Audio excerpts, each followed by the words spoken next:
Então, hoje nós vamos começar o tema Teologia da Família, ou seja, formação familiar. Serão 10 aulas, se o Senhor assim nos permitir.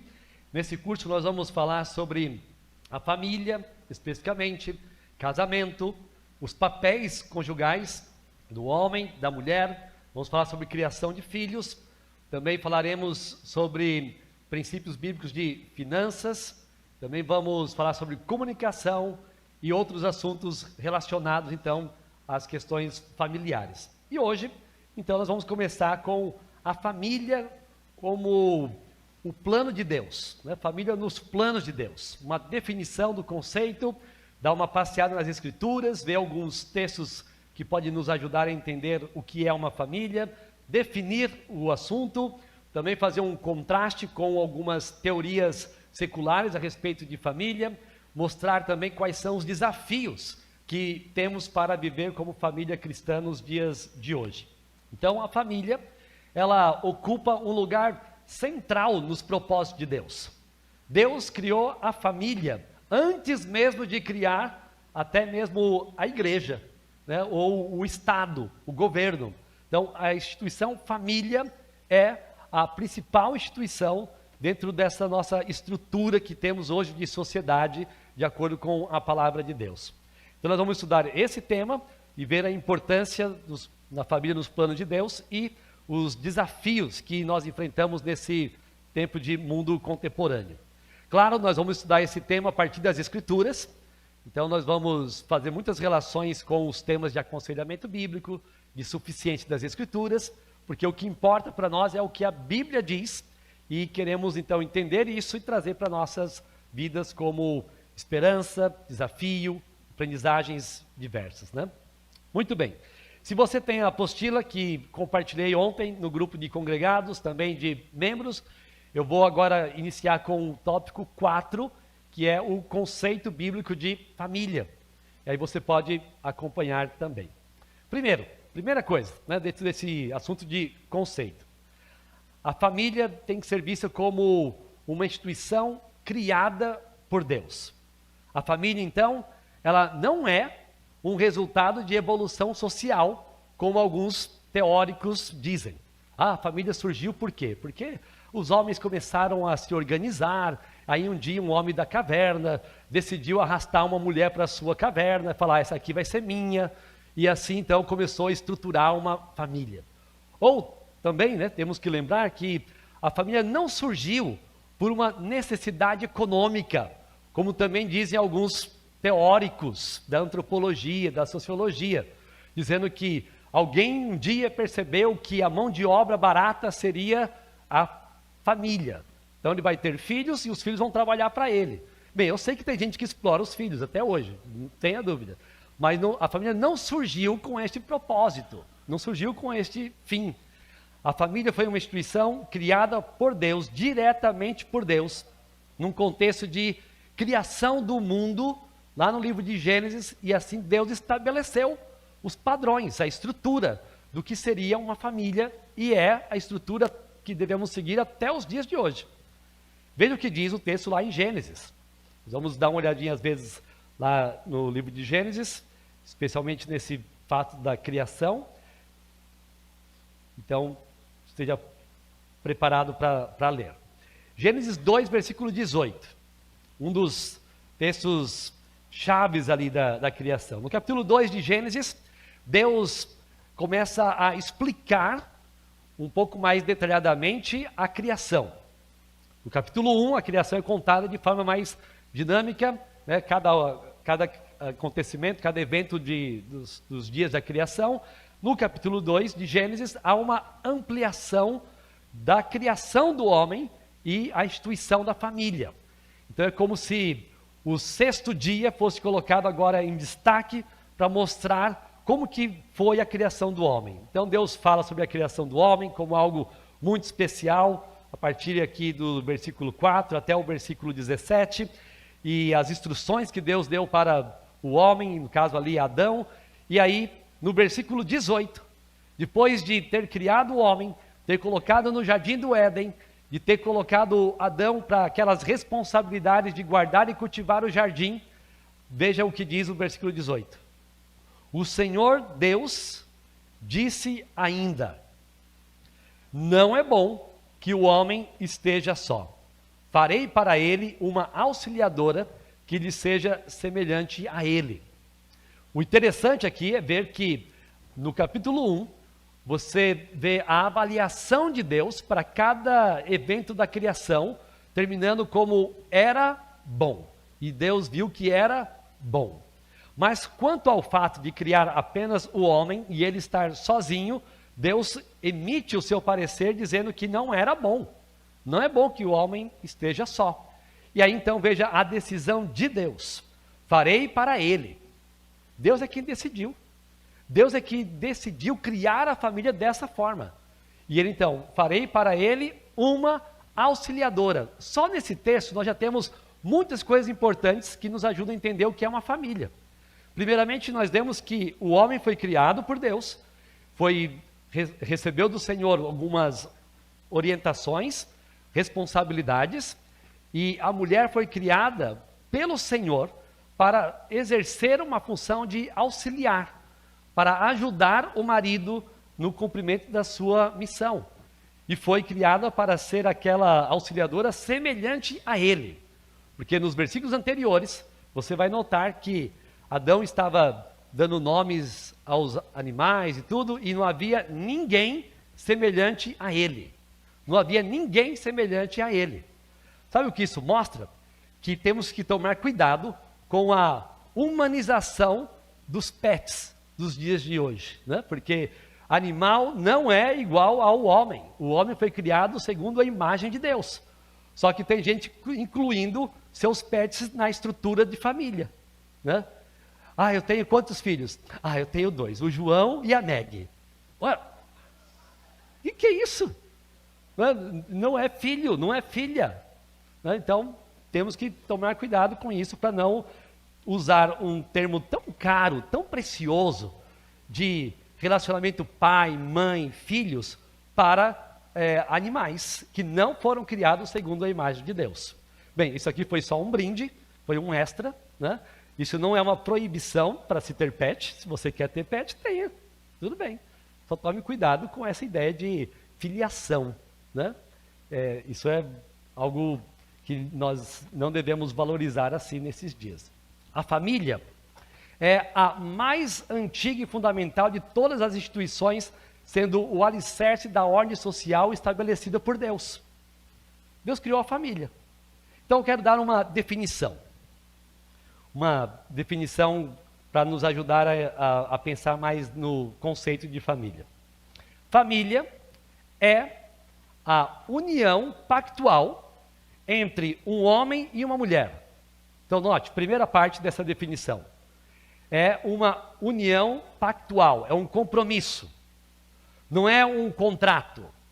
Um contrato, ele dá a entender que as partes só são obrigadas a cumprir as suas responsabilidades se a outra estiver cumprindo. Então, um contrato eu estou cumprindo as minhas cláusulas, você tem que cumprir com as suas. Mas no pacto, o importante aqui é agradar aquele que criou a família. Então, no casamento, um homem tem que ter o propósito de glorificar a Deus. E ele vai abençoar esposa e filhos. Uma mulher, ela tem um pacto com Deus, uma aliança com Deus, e ela deve ser uma mãe ou uma esposa, de forma que Deus seja glorificado, apesar das possíveis falhas do seu marido ou dos seus filhos, porque ela tem o objetivo de agradar a Deus, não depende do bom comportamento do seu cônjuge ou dos seus filhos. É uma união pactual. Uma união pactual também nos faz entender que o casamento, ele é um compromisso sólido, permanente. E eu quero dar essa ênfase na aula de hoje, depois vamos falar nas próximas semanas, porque, infelizmente, pessoas têm visto o casamento como algo descartável, superficial. O mundo sem Cristo, ok, a gente vai entender isso perfeitamente, porque eles não têm os mesmos valores que nós. Mas sabe qual é o problema? O problema é ver crente achando que divórcio é solução para os problemas. Ah, mas porque Deus quer minha felicidade. Deus quer que você o obedeça, em primeiro lugar. E aí você vai aprender a ter felicidade obedecendo a Ele. Não buscando o próprio interesse de resolver problemas da sua maneira. Irmãos, isso é sério. Nossa igreja não pode flertar com a opção de divórcio.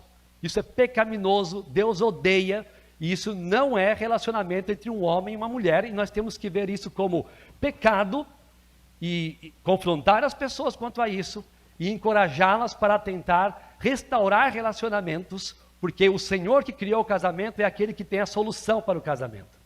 Então é só buscá-lo, é só querer obedecê-lo. Então, uma família é uma união pactual entre um homem e uma mulher, ou seja, relacionamento monogâmico, heterossexual, estabelecida por Deus, com o propósito de... Deus criou a família. Com qual propósito? Será que é simplesmente para que as pessoas envolvidas na família tenham, então, alegria, segurança, conforto, bem-estar? Tudo isso pode acontecer por fazer parte de uma família, mas são aspectos secundários. O principal propósito da criação de Deus da família é que Ele vai receber glória por meio da família. Então, a família foi criada com o propósito de glorificá-lo e multiplicar a humanidade.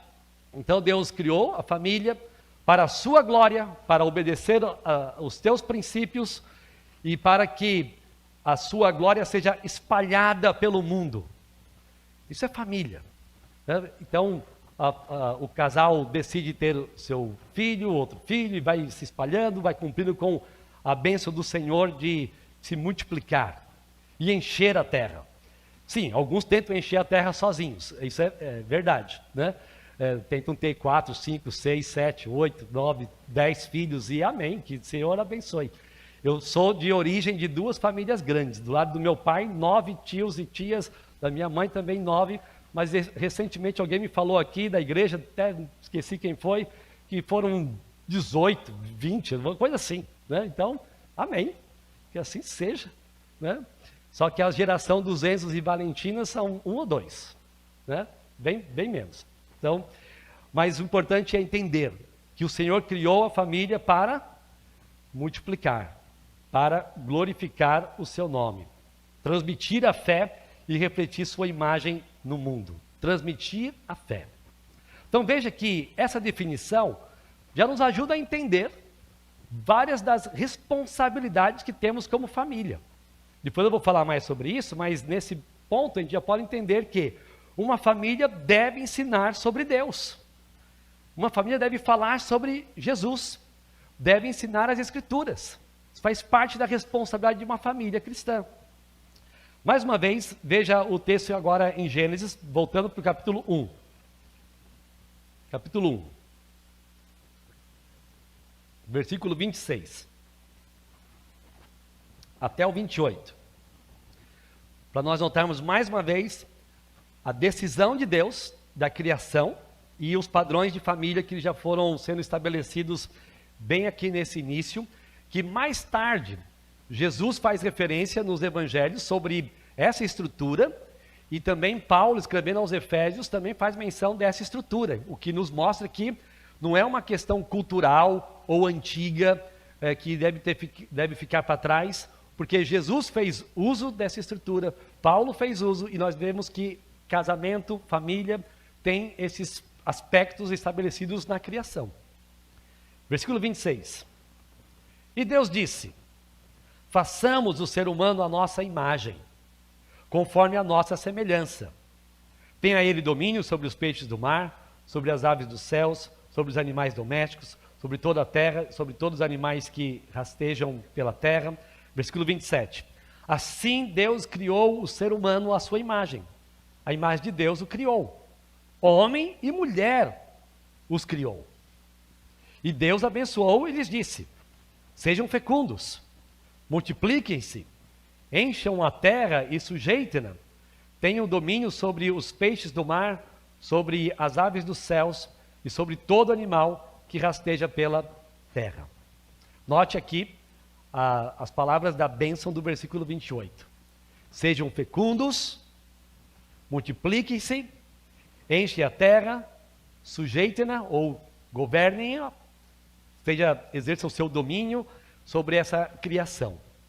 Assim Deus colocou os propósitos de uma família.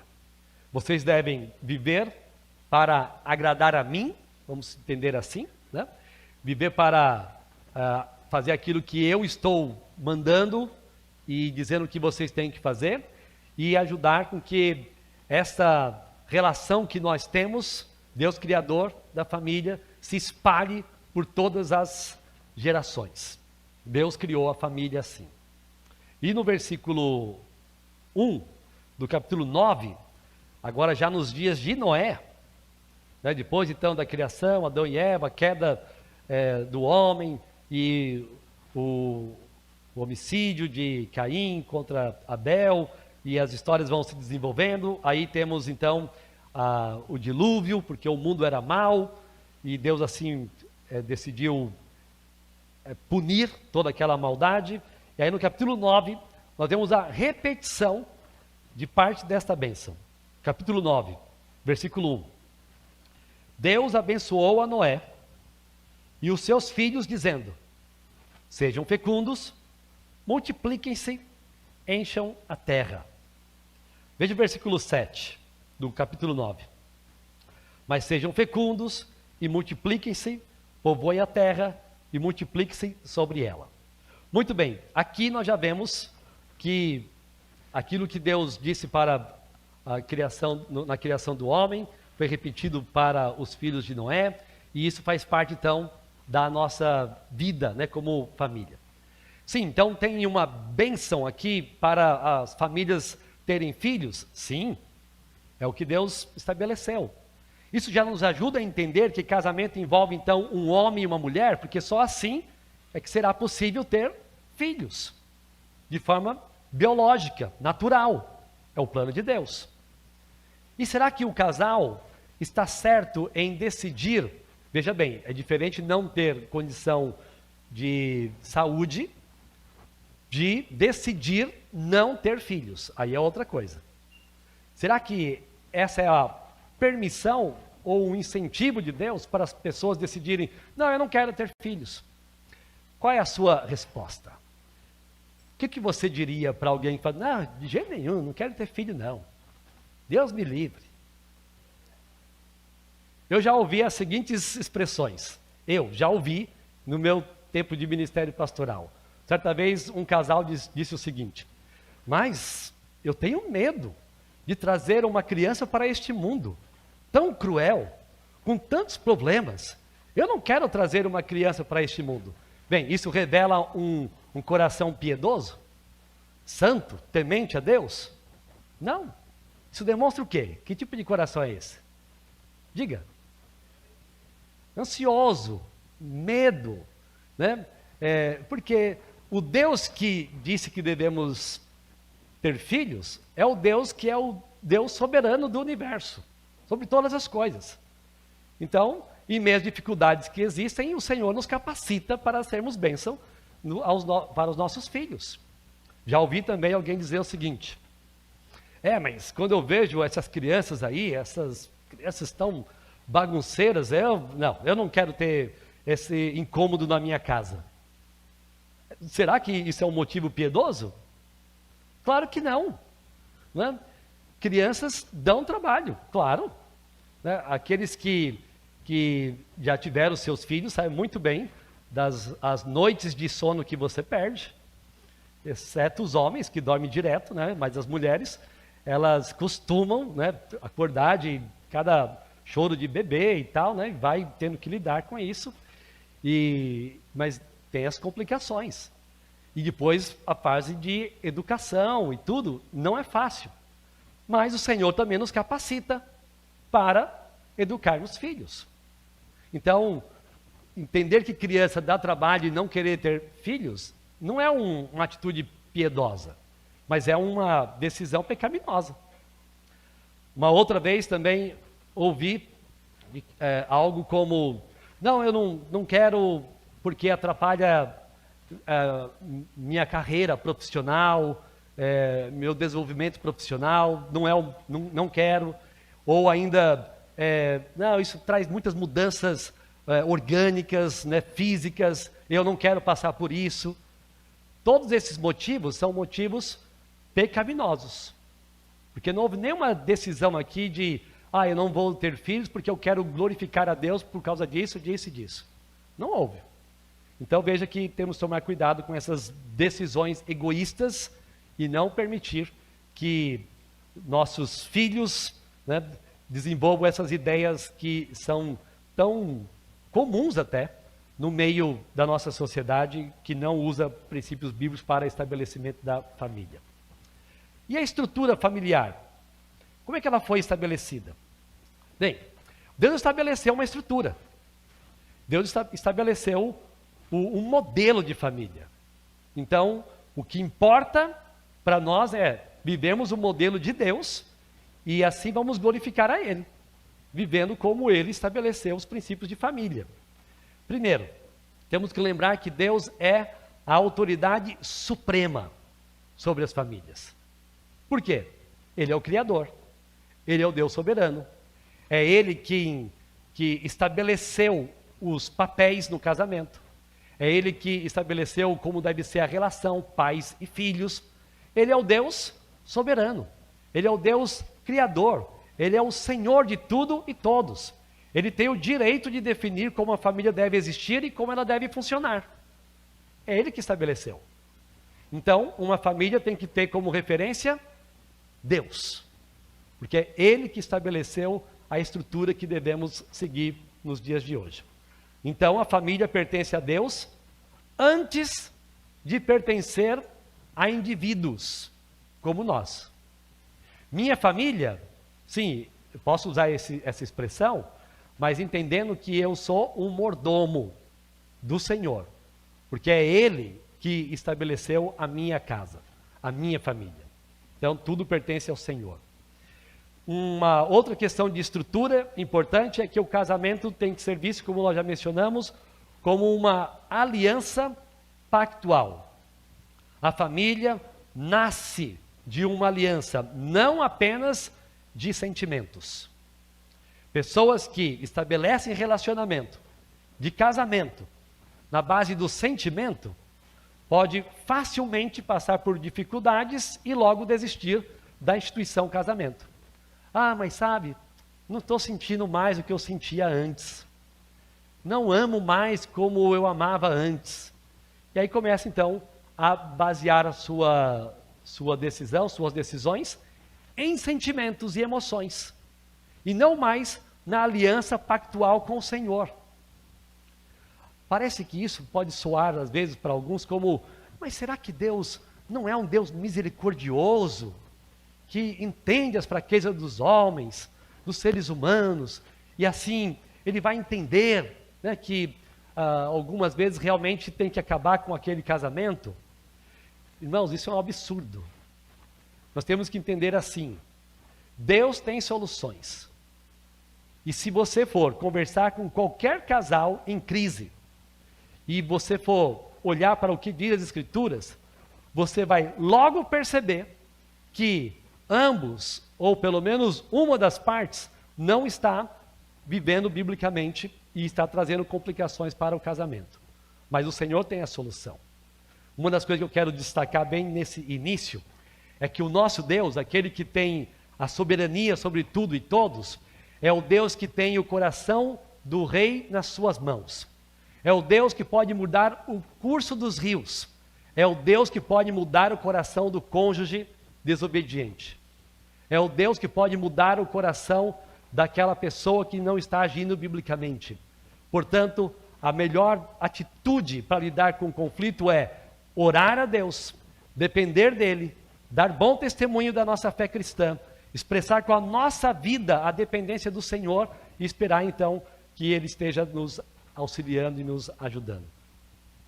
Uma outra questão importante da estrutura é entender que a família, ela é um ambiente de frutificação e discipulado. Deus é o soberano. O casamento tem que ser visto como uma aliança pactual. E um outro aspecto nessa estrutura importante é que a família é um ambiente de frutificação e discipulado. Logo, uma família não deve simplesmente se preocupar em dar aos seus, aos filhos ali, ao ambiente de casa, uma estrutura segura ou um ambiente de educação formal, acadêmica, melhores escolas e tudo isso é bom. Mas o principal propósito de uma família cristã deve ser ensinar os seus filhos a respeito de quem é Deus, quem é o Senhor Jesus. Se isso não entrar bem na cabeça das famílias, nós vamos infelizmente lidar com pessoas que estão mais felizes em ver os seus filhos se formando em medicina, direito, engenharia, mas ainda assim estão indo para o inferno e eles não se incomodam com isso. Quer dizer, não é o diploma que deve dar aquele ar de contentamento e satisfação para os pais a respeito do sucesso de pais. Eu formei todos os meus filhos. Tá, tudo bem, pode ter feito isso. Mas a avaliação aqui é: quantos dos seus filhos estão amando o Senhor? Quantos dos seus filhos exercem uma vida de fé e de dependência de Jesus? Isso é importante. Esse deve ser o elemento de avaliação do sucesso familiar. Quantos dos nossos filhos estão nos alegrando porque estão andando nos caminhos do Senhor? Agora, nunca é tarde.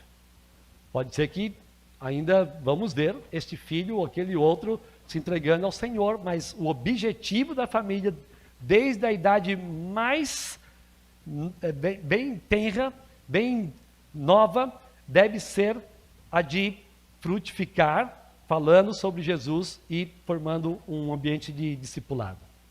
A fé deve ser ensinada no lar. A fé deve ser vivida no lar. E aí que vem um outro problema. Porque não adianta nada pai e mãe ficar falando sobre Deus, sobre Escritura, sobre Jesus, só que com a conduta eles mostram que a fé é totalmente contrária daquilo que eles estão falando. A vida de pai e mãe ensina muito mais do que as palavras que são proferidas nos momentos de devocionais. Os devocionais são importantes, os ensinos são importantes, o culto doméstico é importante, mas a vida de um pai e de uma mãe, a maneira de lidar com a vida, de viver a vida cristã, vai ensinar aos seus filhos o que é realmente ser um crente no Senhor Jesus. E assim, uma outra questão de estrutura, além do entendimento de que Deus é soberano, que o casamento deve ser uma aliança pactual, que o lar, a família deve ser um ambiente de frutificação e discipulado, a sociedade é fruto dessa estrutura. E assim nós podemos influenciar nossos dias. Assim como família cristã, que glorificam a Deus, nós vamos brilhar diante deste mundo. E é curioso, ver alguns jovens, por exemplo, dessa geração, que querem mudar o mundo. Querem mudar o mundo, mas não arrumam a cama de casa. Querem mudar o Brasil, mas não são educados com os seus pais. Não respeitam, não se submetem. Quer dizer, eles são tão idealistas, pensando em tantas coisas macro, no sentido econômico, social e tudo, mas a vida ali de casa não é bem assim. Não, é porque eu creio que temos que compartilhar todos os bens aqui no nosso país, temos que viver um socialismo assim, assim, assim. Divide essa bolacha negresco com seu irmão. De jeito nenhum. Não. A Paraty talvez, a Negresco não. Mas aí você vê que as atitudes de relacionamentos são assim deixadas de lado, não são importantes, o viver a vida piedosa não é importante, e aí ficam nesses sonhos, entre aspas, tão absurdos. Uma sociedade vai se beneficiar com famílias que realmente amam o Senhor Jesus. Eu e você, a partir do nosso relacionamento conjugal, nossos filhos conosco, vamos impactar nossa sociedade, nossa vizinhança, nossa comunidade, pela maneira que vivemos, porque isso é uma maneira de glorificar a Deus.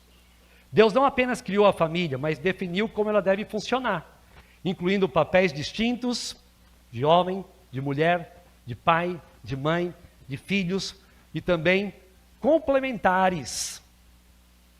São assim, responsabilidades diferentes que trazem um benefício para a família.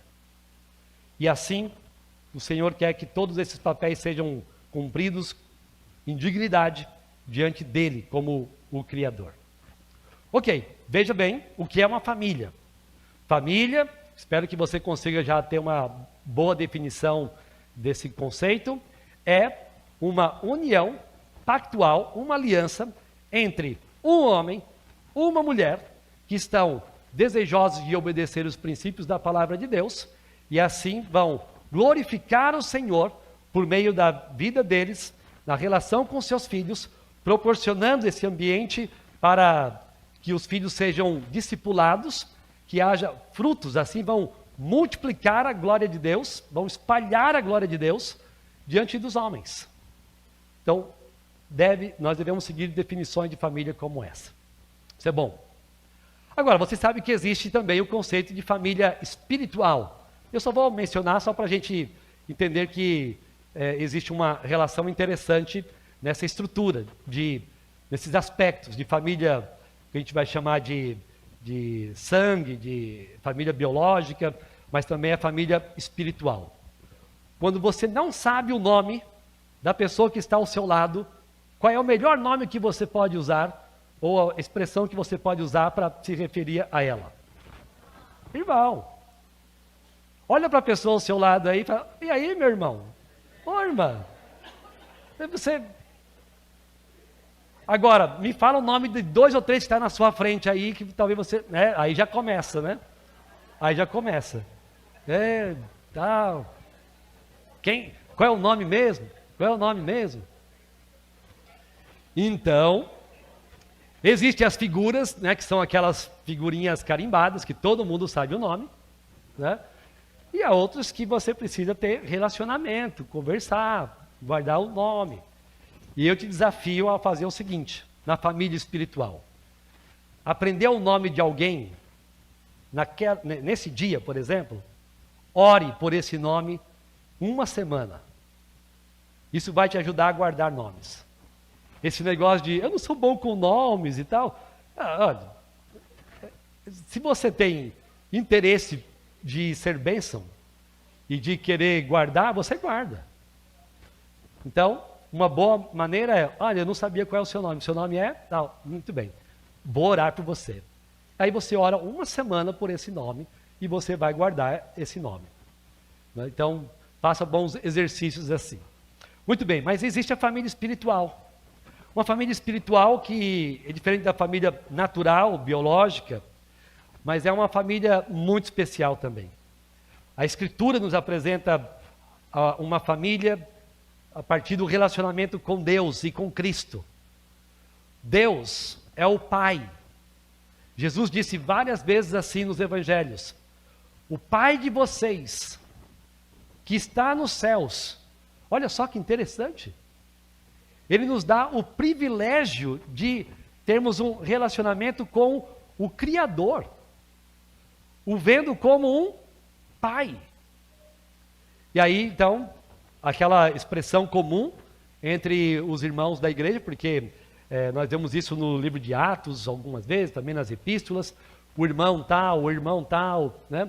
Aquela relação fraternal, de relacionamento de uma família cristã, que tem Jesus como a referência, como o primogênito, como o irmão mais velho. Isso é um privilégio que nós temos. Graças a Deus por nossas famílias naturais, e louvado seja o nosso Deus que nos deu uma família espiritual. Temos irmãos, irmãs, temos um Pai celestial, temos Cristo Jesus como o nosso irmão que tem nos abençoado. Deus tem nos dado esse privilégio. Então, faça uso dessa família espiritual também, isso é muito bom. E muitas vezes você vai ter aquela experiência de irmãos mais chegados do que os irmãos naturais. Não é verdade? Existem situações da vida que você vê, olha só, esses irmãos em Cristo estão sendo usados por Deus para me dar suporte, apoio, me ajudarem aqui e ali, e eu não tenho como ter esse apoio da família natural, por diversas razões. Ou porque faleceram, ou porque moram longe, ou porque não têm a mesma fé em Cristo, então você tem aquele relacionamento com a família natural, mas não é a mesma coisa, você não consegue parar para orar com aquelas pessoas, às vezes tem lá as discussões de fim de ano, clássicas, né? As divisões. Eu falei que eu vim de famílias grandes, né? E eu me lembro uma vez que a minha avó, ela queria que fossem todas as filhas, filhos e netos, genros, e na casa dela lá numa época de fim de ano. E realmente conseguimos ir quase que todos. Só que eram pega para cá, pega para lá, a gente já criando confusão ali e aqui e tal. Bem, por alguns instantes deu certo, né? Mas não deu para ficar muito tempo assim em paz.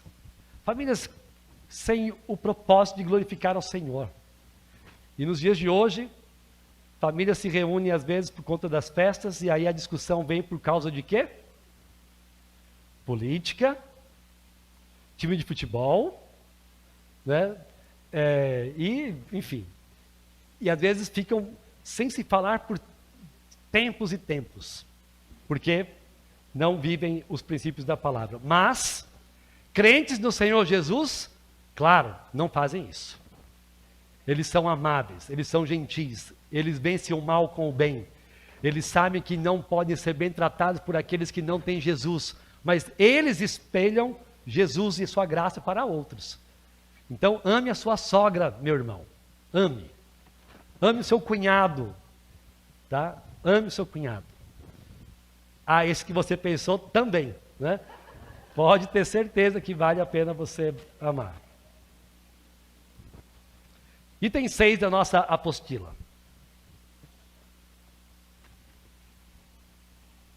Algumas visões não bíblicas sobre a família. E depois de eu falar desse ponto, se você tem alguma pergunta, então você vai ter que ser rápido no levantar a sua mão para o microfone chegar a você. Estou falando isso para o pessoal da mídia já se preparar, né? Então veja, visões não bíblicas sobre família. Vou apresentar 3, poderíamos falar de outras. Uma delas, família como construção social mutável.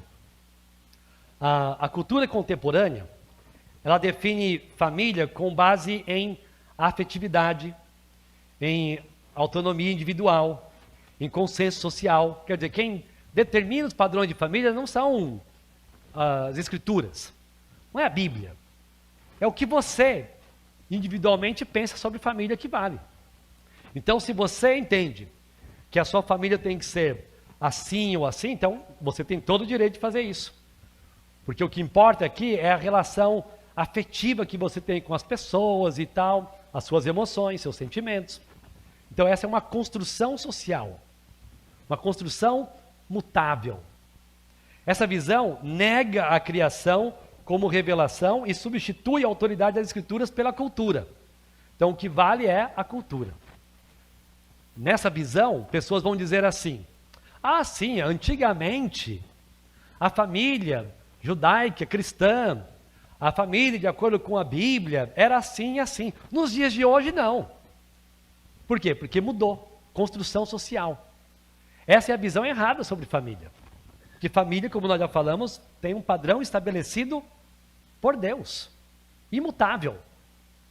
Quando a Bíblia deixa de definir a família, o Estado e o indivíduo assumem esse papel e começa então a desvirtuar os valores de família. Tem uma questão do nosso contexto brasileiro que é super curiosa, que é a questão da educação de filhos, no aspecto acadêmico. E a nossa Constituição diz que é dever da família e do Estado a educação. Está ali, está escrito. Só que se você como família quiser, você não pode. Porque alguns vão dizer, não, é da família e do Estado em parceria. Mas você como família poderia ter direito, deveria ter esse direito.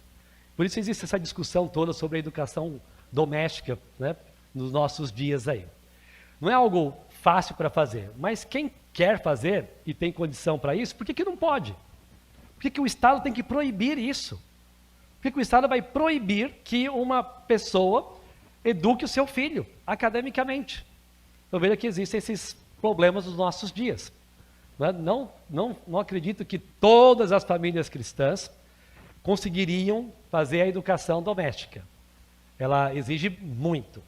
Mas se alguém quer e quer fazer, por que não? Eu conheço famílias que fazem. E são incríveis. Eu vejo o resultado na vida daquelas crianças, agora alguns até já jovens, que fizeram toda a sua formação assim. Então não é uma questão de, não pode, não tem capacidade, não tem condição. Cada família tem que ser respeitada quanto ao seu desejo. Enfim, mas quem vê família como construção social, não vê as escrituras como base. Uma segunda visão não bíblica, influenciada por Karl Marx, né, que é a questão da família como instrumento de opressão. A ideia de desenvolver a visão de família como a família tradicional, como uma família, uma estrutura opressora, associando casamento e a vida parental a mecanismos de dominação. É uma visão com ênfase sociológica, olhando para a família, dizendo que famílias tradicionais, elas são opressoras. Então, não se aceita e se critica o padrão bíblico. A resposta bíblica afirma que o problema não está na estrutura criada por Deus, mas no pecado humano. Existem problemas? Sim. Certa vez eu estava lendo um livro sobre essas perspectivas de família, um artigo, melhor dizendo, e aí a pessoa estava dizendo o seguinte: a família tradicional tem vários problemas. Inclusive, conforme a própria Bíblia diz, foi na família tradicional que surgiu o primeiro homicídio. Interessante, né? Mas é por causa da família tradicional? Isso foi por causa do pecado. Pecado de Caim. Mas não é por causa da estrutura da família tradicional. E será que as famílias não tradicionais não terão problemas? Será que a sociedade tem conseguido apresentar soluções mais interessantes do que o que a Bíblia apresenta? Quando eu vejo essas novas estruturas de casamento e família, como quase que uma poligamia regulamentada, né, como, não, casal não, agora são 3, não, são 4, não, é assim e tal. Será que isso traz mais segurança? Traz mais realmente meios de glorificar a Deus? Isso está de acordo com os planos do Senhor? E também uma outra visão é a família centrada no indivíduo. A visão terapêutica dos nossos dias, ela entende a família como um meio de satisfação emocional. O que te dá alegria? O que te satisfaz? Então, veja a família como você bem quer. Se você quer abandonar o seu lar, nada disso é de pacto ou aliança de casamento. Siga os seus desejos. Quando deixa de atender, então, essas expectativas pessoais, passa a ser descartável. Não está me satisfazendo mais, então casamento é descartável. Relação com o pai é descartável. Relação com os filhos é descartável. E assim, então, você vê as decisões tão pecaminosas. A Bíblia apresenta a família como uma aliança pactual orientada para a glória de Deus e não para a autorrealização individual. Eu quero que as coisas sejam do meu jeito para que eu possa ser feliz. Não, é o que a Bíblia diz e assim vamos glorificar a Deus. 3 visões, então, não bíblicas sobre família. A de construção social, a de instrumento de opressão e a de definição centrada no indivíduo. Muito bem, até aqui, uma pergunta, um comentário você queira fazer de forma objetiva aqui no nosso tema de família. Classe grande, muita gente, talvez você não seja nem conhecido, você vai ter que dizer, eu sou fulano de tal, né? E aí a gente ouve. Aí, ó. Olha lá, o Vitor quer levar o microfone até você. Olha lá, ó. Aí então não vai ser nem o Vitor, vai ser a Jaque. Se tem mais alguém, já levanta a mão em seguida, porque assim a gente vai ganhar tempo. Oi, Fala, Vitor. Lucélia. Bom, inserida no contexto assim de casamentos, né, que eu tô nesses eventos, a gente observa que o contexto família ela está muito distorcido, né? Só a questão de comentários, não é mesmo nenhuma pergunta. Quando eu estava realizando o casamento, fui conversar com o casal, aí eu perguntei, e aí, pretendem ter filhos? Aí o noivo falou, não, eu já fiz a operação para não ter filhos. Eu, nossa, você conversou com a sua esposa a respeito dessa situação? Não, foi decisão por mim mesmo, conta própria. Então, a gente vê que o mundo está dessa forma, né? Uhum. Decidindo por não ter filhos. E assim a gente vê, né? É lamentável que estão seguindo por este rumo, né? É só esse Sim. comentário mesmo.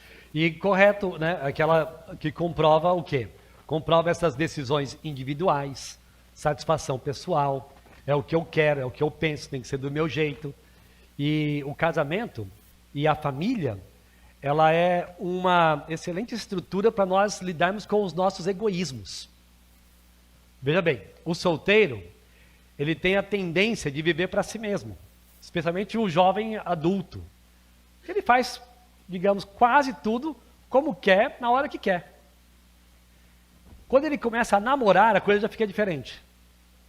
Tem que falar onde foi, o que comeu, o que vai comer junto agora quando sair para tal dia. E aí começa, né, tendo que abrir mão de uma coisa, abrir mão de outra. De não sair aí conversando com todo mundo, agora tem um relacionamento com alguém. Então, a estrutura de relacionamento de casamento e família nos ajuda a evitar que o nosso egoísmo seja tão forte. Então, tem os propósitos piedosos também, né? Mais alguém? Mais uma pessoa? Muito bem, então vamos seguir aqui para o item 7. A importância da família nos planos de Deus. Veja agora aqui o texto de Deuteronômio, capítulo 6. Deuteronômio, capítulo 6.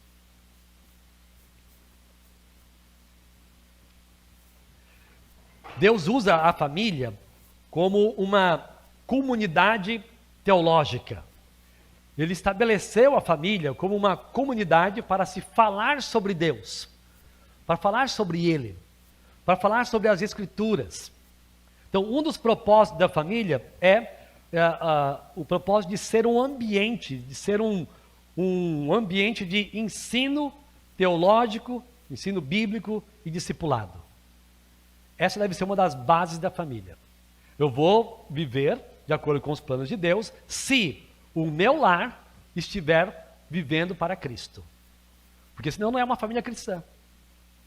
Olha o que diz Deuteronômio capítulo 6. Texto bem conhecido, mas que é muito rico e eu gosto de citá-lo várias vezes. Deuteronômio 6, versículo 4. Escute, Israel.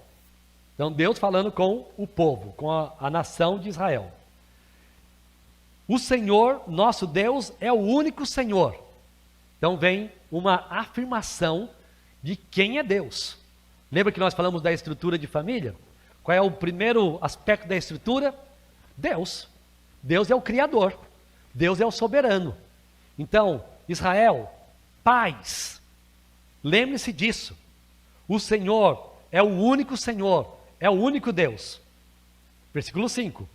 Portanto, já que Ele é o único Deus, ame o Senhor seu Deus de todo o seu coração, de toda a sua alma, com toda a sua força. Pais, então, olha, esse aqui é o Senhor, vocês devem amá-lo, vocês precisam ter relacionamento próximo e leal ao Senhor, e aí vocês vão ter o seguinte, versículo 6. Essas palavras que hoje lhe ordeno estarão no seu coração. Então, a família precisa de um relacionamento com Deus. primeiramente da parte dos pais. E aí vem o dever, versículo 7. Você as inculcará a seus filhos. Vocês vão ser insistentes. Não é se eles querem ouvir, se não querem ouvir. Vocês vão ser insistentes e criativos. E aí, o texto de Deuteronômio até mostra um pouco dessa criatividade, como é que ela pode ser. E delas falará quando estiver sentado em sua casa, andando pelo caminho, ao deitar-se, ao levantar-se. Quer dizer, o ambiente de família é para falar sobre Deus, em todos os momentos possíveis. Também deve amarrá-las como um sinal na sua mão, e elas lhe serão por frontal entre os olhos, e você escreverás nos umbrais de sua casa e nas suas portas. Lá em Israel, até os dias de hoje, existem alguns judeus mais ortodoxos, mais radicais, digamos assim, com a fé, e que inclusive usam justamente esses mecanismos de estar apegados à palavra. Eles amarram nas suas mãos trechos da palavra de Deus. Outros colocam nas suas testas, colocam numa caixinha e amarra. Porque aonde eu tiver, eu vou tirar aquele texto e vou estudar. E vou memorizar. Então veja como alguns levam bem assim para entender. É isso aqui que eu vou fazer mesmo. Hoje você pode fazer de diferentes formas. Não precisa sair daqui amarrando uma caixinha na sua testa para cumprir o Deuteronômio 6. Se você fizer, tudo bem. O pessoal vai achar meio estranho. Mas você pode guardar a palavra no seu coração e fazer com que ela faça parte do seu dia de diferentes formas. Uma das coisas que eu costumo fazer, quando estou dando cursos, de aconselhamento pelo Brasil afora, muitas vezes eu sou hospedado por casas de famílias lá daquela igreja, daquela instituição, seminário. E nessas tantas, eu me lembro de uma casa que fui e fiquei hospedado, que tinha texto bíblico, um versículo bíblico, em diferentes ambientes da casa. Na hora do almoço, das refeições, aquele quadrinho que você podia tirar o texto, estava ali, e na hora da oração, o anfitrião ele fazia citação do versículo, e aí então oravam e se alimentavam. E no outro ambiente, fui ao banheiro, e o que estava bem na frente assim, do vaso, o mesmo versículo. Olha, dá para inculcar mesmo, dá para guardar o ensino do texto, dá para estudar. Então, veja que a família não pode ter o objetivo de simplesmente ser um ambiente de, como eu já mencionei, somos aqui amigos e fraternos. Isso é família. Isso é um elemento importante de família, mas o principal é tornar esse relacionamento um relacionamento que aponta para Deus, que se aprende dele e se vive para ele. Então os pais são chamados a ser os principais teólogos práticos de seus filhos. Eu vou falar depois também, em uma das aulas, sobre o dever dos pais na educação de filhos, mas eu vou já dizer o seguinte aqui. Os principais responsáveis por evangelizar os filhos são os... Quem? Os pais. Outros podem evangelizar? Sim, podem. Mas os pais são os principais responsáveis por isso. Os pais são os principais responsáveis de tirar dúvidas da Bíblia, dúvidas teológicas dos seus filhos. Eles chegam da escola bombardeados lá com os ensinos seculares. Quem deveria estar pronto para responder? Pai. Não tem resposta? Vai atrás. Mas não deixe o filho sem resposta. E também não adianta assim, vai falar com o pastor. Não. Vem você falar com o pastor. Para você aprender e falar com seu filho. Né? Então veja que a responsabilidade é dos pais. Como aqueles que devem ensinar a Bíblia para os seus filhos. E a igreja vai ser uma estrutura de apoio. Uma maneira de conseguir o reforço, dominical, com as programações e tudo. Você tem filho junior? Vem na quinta-feira à noite. Tem da faixa etária de 4 anos, Oance 4, até 18. Vem no sábado. E faça outras coisas mais, mas use o que a igreja oferece para você fortalecer a vida da sua família. Faça devocionais. O pastor João Batista estava anunciando aí o 365 dias com Deus, um devocional, né, de vários colegas aí que eu tenho, que escreveram, e vários pastores que cada um escreveu uma parte, e a editora Peregrino já tem feito isso nos últimos anos. No mínimo, uma leitura bíblica, compartilha, mas isso deve acontecer na família.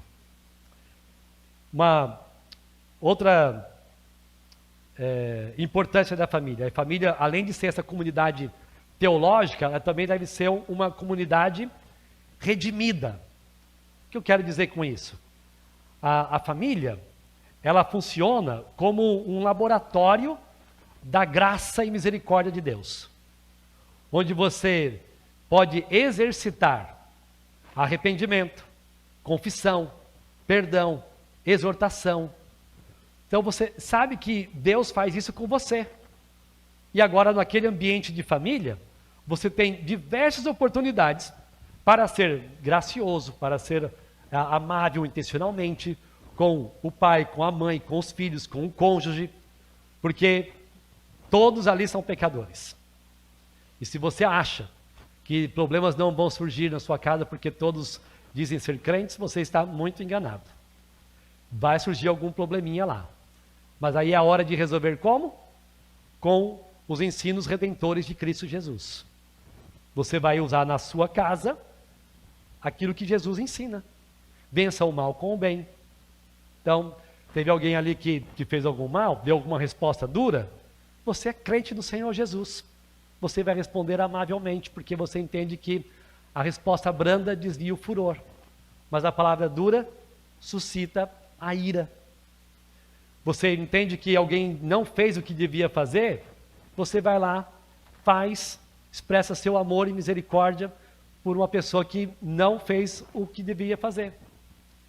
Eu estou pensando bem nas mulheres em relação aos homens, né? Porque é só agir com graça e misericórdia, né? E para os homens, a maioria das vezes, né, estão sendo tão beneficiados. Tome vergonha na cara, mude e aprenda a fazer as suas coisas como devem ser feitas, né? Enfim, a família é um ambiente para nós vivermos verdades bíblicas. E os irmãos de sangue? Eu já ouvi tanto isso não, mas é que irmãos são assim mesmo. Eles vivem se pegando, vivem brigando. Sim, isso é uma evidência de pecado. Mas não deve ser visto como normal. Né? Não deve ser visto como, é assim mesmo. Eles se pegam lá e tudo, mas daqui a pouco eles estão juntos de novo. Não, é uma maneira tão medíocre de ver a relação familiar. Vou aprender a lidar com eles. Né? Eu cresci num lar com 3 irmãos, nós éramos 4, e 4 homens. Olha, minha mãe quase virou uma santa, por ter 4 filhos homens que, né, especialmente em fase de adolescência, éramos terríveis. Era um tal de arrumar em briga com o outro, assim, por coisas muito simples. Eu me lembro de uma delas, vou confessar para vocês. Tinha uma camisa lá do meu irmão, né, que era uma camisa bonita, legal. Falei, vou com essa camisa aí para a escola. E fui. Aí estava lá, todo felizão, com a camisa que ele comprou, porque ele já trabalhava.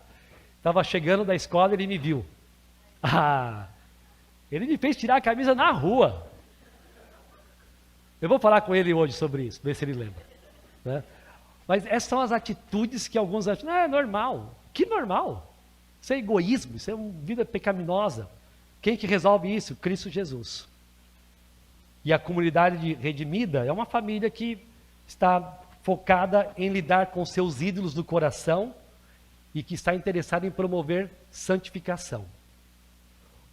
O outro, na sua casa, vai ser um bom instrumento para te ajudar a lidar com seus ídolos, para ajudar com a sua santificação. Seja o seu cônjuge, seja os seus pais, seja os seus filhos, todos eles vão ser usados para te ajudar a crescer. E também a família tem que ser vista como um reflexo da imagem de Deus. A família reflete no mundo os aspectos do caráter de Deus. A autoridade amorosa, o cuidado da comunhão, a fidelidade pactual, né? A família é uma vitrine do caráter de Deus em um mundo caído. Temos que viver dessa forma. Deixe-me falar também sobre essa composição de família, também importante para nós entendermos. Primeiro, Deus estabeleceu uma norma sobre a estrutura familiar, que nós vamos chamar de núcleo familiar.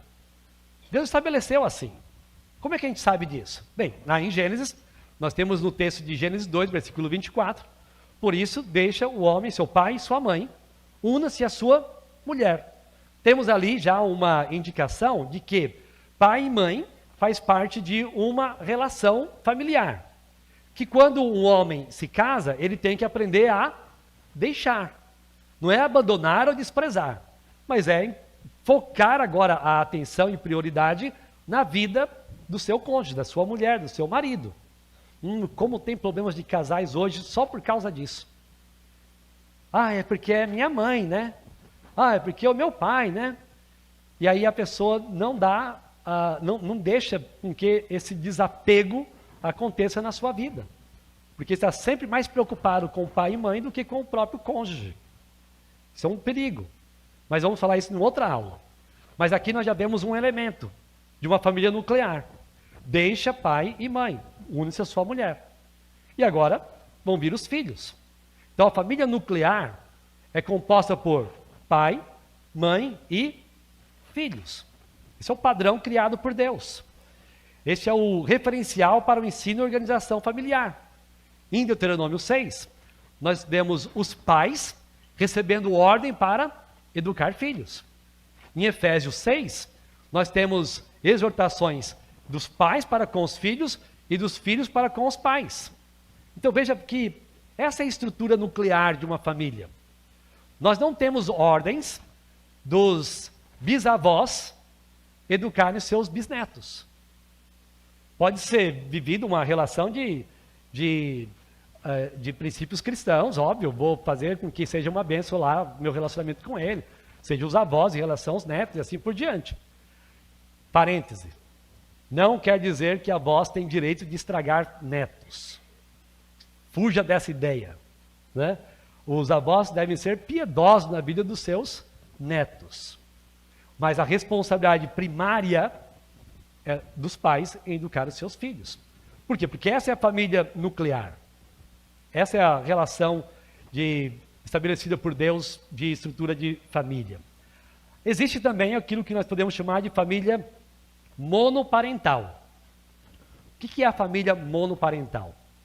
É aquela família que por conta de viuvez, perda de um dos pais, agora tem uma nova estrutura. Então, ou só mãe, ou só pai, com seus filhos, então é uma nova estrutura. Até mesmo por abandono. Pode ter sido um abandono, uma decisão pecaminosa de divórcio. E aí então, uma das partes agora tem que lidar com a responsabilidade de educar os seus filhos. Ou até mesmo pela própria decisão de divórcio, e ainda ficam tendo até relacionamentos, mas agora com duas famílias separadas. Ou um novo casamento que faz com que agora tenha outras complicações que vai nos levar a um outro estilo de família que eu vou citar daqui à frente. Um pouquinho mais à frente. Mas existe a família monoparental. A nuclear, pai, mãe, filhos. Monoparental, um dos pais com os seus filhos. A família ampliada. O que é a família ampliada? É aquela família que agora, por algumas razões, talvez de saúde, questões econômicas, precisam ter ali uma relação com os avós ou os pais que estão morando juntos, e aí, às vezes, algum outro parente ali, aí fica aquela família ampliada. O tio, a tia, um primo, enfim, isso varia muito, né, de situação para situação. É algo que acontece na nossa sociedade. E aí você sabe que isso existe. Agora, existem princípios para serem considerados aí. Um deles é, se uma pessoa veio de fora para morar com essa família, a decisão foi da família ou foi de uma das partes? Não, eu quero que a minha irmã venha morar conosco. Sim, vamos conversar sobre isso. Não, ela já está chegando. Opa! Então aí já está atropelando a estrutura da família nuclear para passar para ser uma ampliada sem conversa. Então, existem algumas coisas que devem ser consideradas aí. E a família recomposta é aquela família que agora sim, com pais, enteados, normalmente por conta da viuvez ou situação de novo casamento, e aí gera uma outra situação. Não é o ideal de Deus, mas a graça do Senhor é suficiente para que essas famílias também possam viver para a sua glória. Por quê? Porque, às vezes, os pensamentos são bem pecaminosos, como, por exemplo, eu não quero que você corrija meus filhos, porque eles não são seus filhos biológicos. Bem, essa é a atitude egoísta, pecaminosa de alguém que não entende como é que deve funcionar agora uma família recomposta. Se o caminho foi pelo caminho recomposta, esse cônjuge tem autoridade sobre os filhos, sendo biológicos ou não, porque existe uma estrutura de família nuclear que tem que ser respeitada. E isso não é fácil, não é tranquilo assim, mas merece bastante atenção para que as coisas sejam vividas para a glória de Deus. A graça de Deus, ela não elimina as consequências do pecado, mas capacita a lidar com elas de forma piedosa. Para terminarmos, deixe-me falar sobre 4 estágios da família, baseado no Salmo 127 e Salmo 128. Quais são esses 4 estágios? O primeiro, baseado em Salmo 127, 1 e 2. Diz assim: se o Senhor não edificar a casa, em vão trabalham os que a edificam. Se o Senhor não guardar a cidade, em vão vigia a sentinela. Será inútil levantar de madrugada, dormir tarde, comer o pão que conseguiram com tanto esforço. Aos seus amados ele o dá enquanto dormem. Primeiro estágio da família, do casamento ao nascimento do primeiro filho. Deus estabelece as bases de um lar. Ele edifica as famílias. E temos que nos lembrar dessa fonte de graça que é o nosso Deus. Ele que estabelece as bases da nossa família. Então, antes de edificar uma família com filhos, Deus edifica um casal, uma aliança, um pacto entre um homem e uma mulher. Segundo estágio, olhando para o Salmo 127, agora versículos 3 a 5.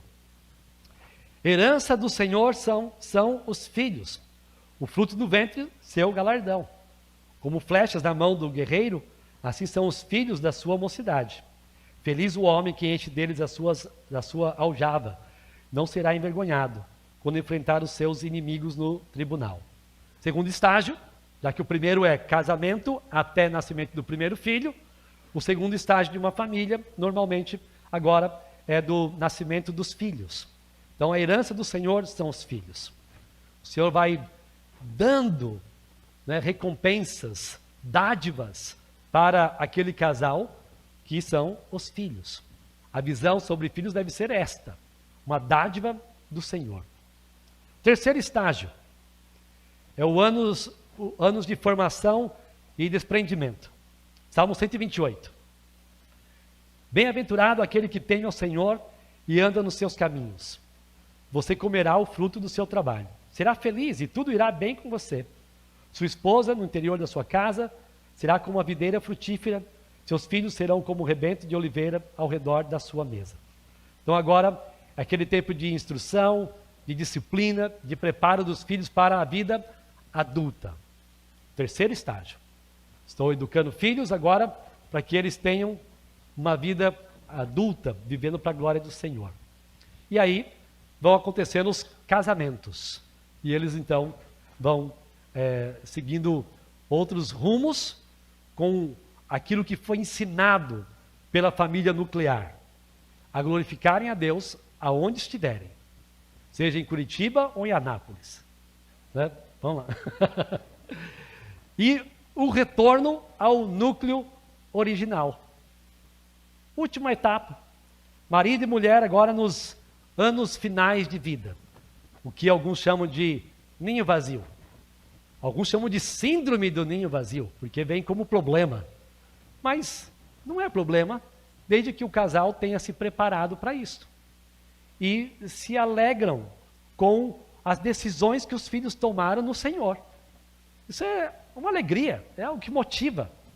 Então, Gênesis 2:24, por isso o homem deixa seu pai e sua mãe, se une à sua mulher, tornando-se os dois uma só carne. É uma dádiva do Senhor ver os filhos adultos e agora organizando as suas próprias famílias nucleares. Então é um tempo de colheita, de legado espiritual, é um tempo de renovação do companheirismo conjugal, vivendo os últimos anos da vida com sabedoria e esperança, sendo bênçãos para os seus filhos, mas entendendo que eles agora estão com os seus núcleos familiares estabelecidos. O casamento começa com 2, cresce com muitos e termina com 2, amadurecidos pela graça de Deus. Então são os estágios. Muito bem, irmãos, hoje nós fizemos a nossa primeira aula de teologia da família. No próximo domingo, Deus assim permitindo, nós vamos fazer uma breve revisão aqui e falar sobre o casamento de uma forma mais específica. Depois, papel do homem, depois papel da mulher. Então vamos ter domingos aí pela frente que os homens vão sair daqui arrasados. Mas depois a gente manda ver também, né? A aula dos homens é 10 minutinhos. Então, a gente errado.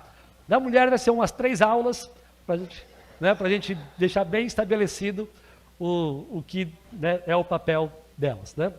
Mas existem diversos desafios. Família cristã hoje é atacada por conta dessa relativação de casamento, por causa da confusão de papéis, por causa do individualismo, ideologia de gênero, sexualização precoce, enfraquecimento da autoridade dos pais, enfim, são diversos ataques. E vamos estudar esse tema para glorificarmos o nosso Deus. Quero concluir lendo esse parágrafo final. Deus criou a família para a sua glória. Nós o glorificamos quando valorizamos essa instituição criada por Ele. Honramos os relacionamentos familiares e vivemos fielmente os papéis que nos foram confiados como cônjuges, pais, filhos e irmãos. Em um mundo que distorce o plano de Deus, somos chamados a viver de modo contracultural, refletindo em nossos lares o caráter e a graça do Senhor. Que assim seja. Amém. Vamos orar. Senhor, hoje nós revisamos muitos assuntos a respeito das bases de uma família, também aprendemos outros, discutimos alguns aspectos importantes para nós vivermos como famílias que realmente querem glorificar ao Senhor. Primeiramente, obrigado pela capacitação que o Senhor dá a nós, porque sem Ti não poderíamos viver assim.